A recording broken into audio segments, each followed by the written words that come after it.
Assalamualaikum warahmatullahi wabarakatuh.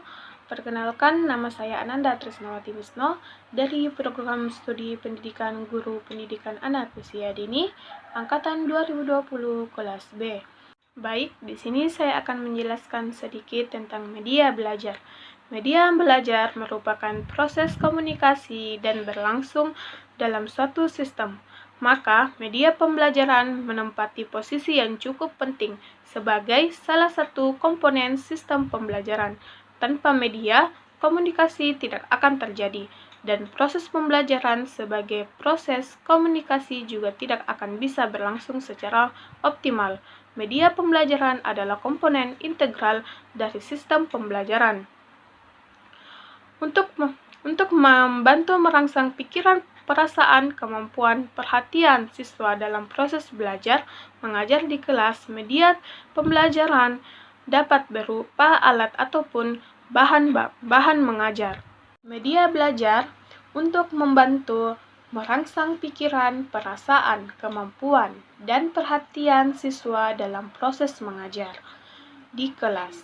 Media tersebut dapat berupa alat ataupun bahan mengajar.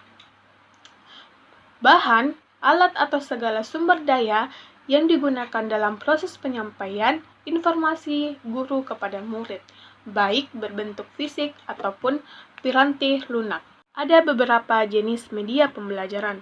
Yang pertama, media visual, seperti grafik, diagram, bagan, poster, kartun, dan komik. Yang kedua, media audio, seperti radio, bahasa, dan yang ketiga, project still media, seperti slide, overhead projector, dan yang keempat, project motion media, seperti film, televisi, video, komputer, dan yang lain. Tujuan menggunakan media belajar yang pertama, mempermudah proses belajar mengajar, meningkatkan efisiensi belajar mengajar, menjaga relevansi dengan tujuan belajar, membantu konsentrasi mahasiswa. Soal yang kedua, apa yang Anda pahami tentang sumber belajar?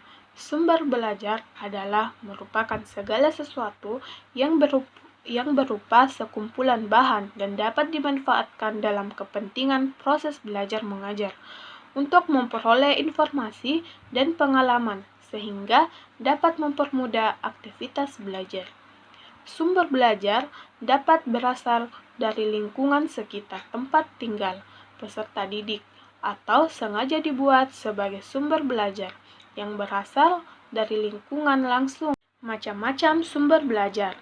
Yang pertama, pesan, informasi yang diteruskan oleh komponen lain dalam bentuk ide, arti, fakta, dan data. Contohnya, semua bidang studi, seperti IPA, IPS, bahasa, dan lainnya. Yang kedua, orang atau manusia bertindak sebagai penyimpan, pengelola, penyampai pesan, contohnya guru dan teman. Ketiga, media software, sesuatu yang dapat menyampaikan pesan dengan menggunakan peralatan, contohnya slide, film, dan PowerPoint. Yang keempat, peralatan hardware, sebuah benda atau perangkat keras yang membantu atau menjadi perantara dalam menyampaikan pesan melalui media software dalam proses belajar mengajar. Contohnya, laptop, komputer, dan proyektor. Yang kelima, teknik metode, yaitu prosedur rutin atau acuan yang disiapkan agar dapat menggunakan bahan, peralatan, dan lingkungan, dan orang yang difungsikan untuk pesan, contohnya pengajar, dalam bantuan komputer. Yang keenam, lingkungan, yaitu tempat atau lingkungan sekitar di mana pesan yang disampaikan tersebut diterima, contohnya gedung sekolah. Soal yang ketiga yaitu perbedaan media dan sumber belajar.